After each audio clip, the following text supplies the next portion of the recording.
If you're a healer, coach, or therapist that feels like you need to just get under the covers over the weekend and just not move for the rest of the weekend, then this video is for you. That means that you are on the verge of, or indeed may have already become, a burnt out healer, coach, counselor, or therapist. And today I'm going to talk to you about one really essential tool that apparently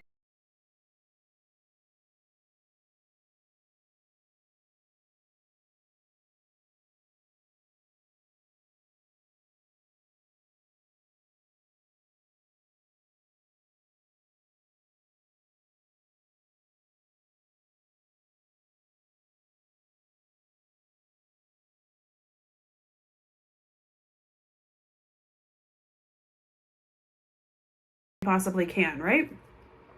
And that's really not gonna, that's like a bandage over a gaping wound. That's not gonna do it. What you need to have are practices that you can do every single day that just become as natural to you as like brushing your teeth. One of the big ones that I like to teach, and I don't know why nobody's teaching this, and I only found out no one was teaching this when I had a therapist who was burned out beyond all reason, who came to me and could not figure out why she was so exhausted and why she just didn't feel like she was starting to think maybe this wasn't her work. Maybe she shouldn't be doing this work. And in talking to her very quickly, I realized that she was an empath, as most of us that are healers, therapists, coaches, counselors, etc. are. We end up going into work that calls to us because we are inherently able to sense and understand other people's pain. Now, there's this whole debate on whether being an empath is due to childhood trauma and, it's just a reaction to that trauma. And that is a whole discussion for another video. So once I have that video, I'll link it here in case you're interested. What my short answer is no, empaths are born. Indeed, can we become more hypervigilant because of all of the things I just said? Yeah, we can. However, in the work that I do, which is exclusively with empaths, empath healers, and so forth, I can tell you that we are in fact born as empaths. Our nervous system is actually wired differently than the average person, right? And so because of that, we do end up actually physically feeling other people's pain as our own. And because of that, what of course do we want to do? We want to help other people solve that so that they're not in pain. And then quite honestly, it's not completely altruistic. We also don't want to be in pain. We're feeling their pain. We need them to feel better so we don't feel their pain, right? And so most of us do wake up with that deep need to be able to help people. The problem is what I found out from, again, first a therapist a few years ago and then many others since then, healers and therapists, is that most training or accreditation or academic training to become a healer, a therapist, a coach, counselor, etc., does not include any training at all about understanding your empath nature. It does not include any training at all about how to disconnect at the end of the day from your clients.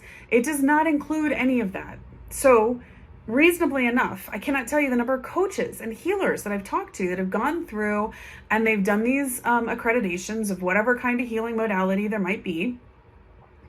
And then very quickly, they're overwhelmed. And I got to be honest with you, I was there too. I created my own methodology, the flow method, and then it turned into also additionally the body language method, where I help people. I'm actually certifying people now, healers and coaches now, how to translate the message behind any client's pain and disease and have really radical results for your clients.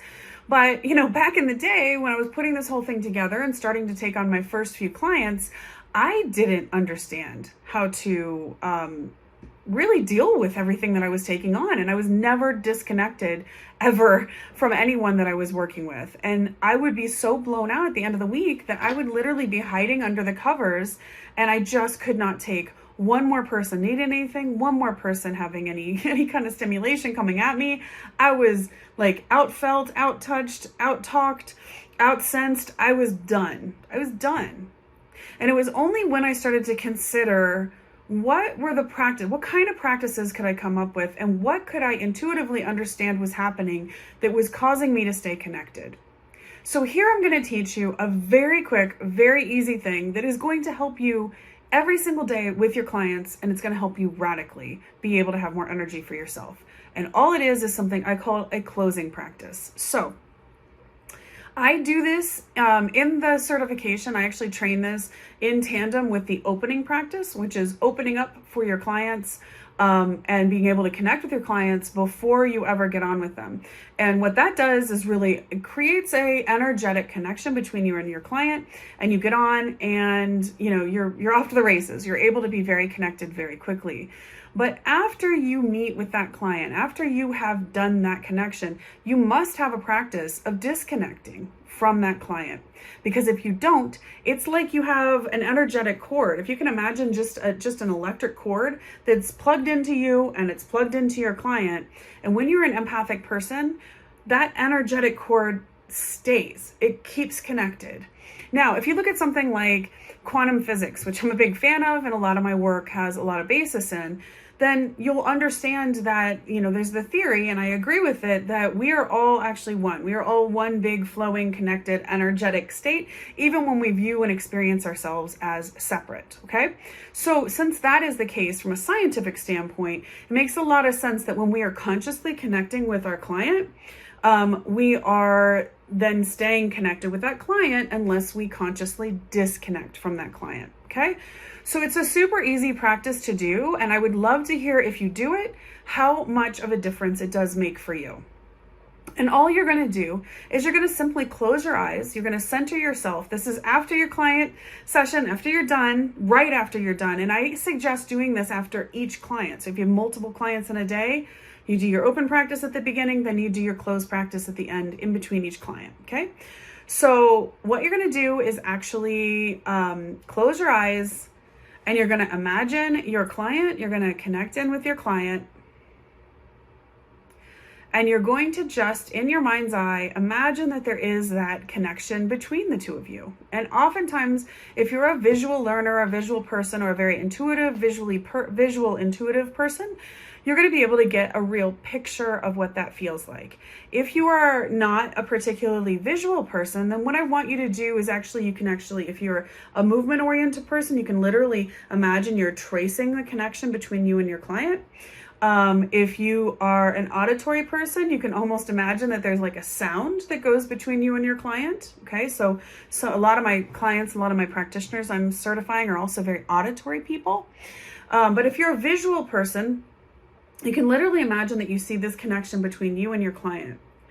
Then you want to look down, and in your dominant hand, you're going to imagine that you have something in your hand that is going to allow you to disconnect from that client in a very peaceful way, okay? It doesn't have to be something major. It can also be something like you're actually imagining that you're just reaching out and pulling that cord between you and your client, and see that cord then come snapping back into you. Like, there's those electrical cord things where you pull them out and it goes zzz, and pulls all the way back in. That's an image I oftentimes use. I'll literally just see that coming back. So what I do when I do this, before I pull that plug out, is I say to my client's spirit, as I'm imagining this, I am so profoundly grateful that you trust me to help you in your healing process. I love you. I love being connected with you. But for now, for the good of both of us, I'm going to disconnect. And so I do this in a very loving and peaceful way because I do love my clients and I do want to connect with them, but I can't stay connected all the time, or I'm literally having this leak of energy that is just going to exhaust us. So you just pull that back, or you can imagine that you literally have something like scissors. And if you see the connection like a ribbon, you can see yourself literally clipping the scissors and just clipping the cord in half, and then seeing that energy again pull back to you. If you're a movement-oriented person, you can literally just see yourself pulling it in and then putting that energy back into yourself. So this is the simple practice that genuinely will help you dramatically in being able to shift your energy as a healer so that you're not constantly connected to every single person and carrying everyone's burdens. Does that mean that mentally you don't sometimes worry about your clients? No, I worry about my clients all the time. However, I can't stay energetically connected all the time, or I'm losing all my energy, I'm leaking it all over the place, and I don't have energy for myself. And that is a recipe for burnout. So if you loved this video and you're a healer, a coach, a therapist, a social worker, and you'd like some more tips and just help on becoming the most effective healer that you possibly can, also finding a way to be successful as a healer and coach, and also being able to feel like you are really on point, living your soul gifts, attracting your soul group, then please subscribe, like, and share this video. If you have a friend of yours that's also a healer, this would be hugely helpful. And finally, please comment below if this was helpful and you tried it. I would love to hear about that experience. So please comment below. I love to hear from people. And if you have topics you'd like me to cover, please go ahead and comment below as well. I'll see you next time.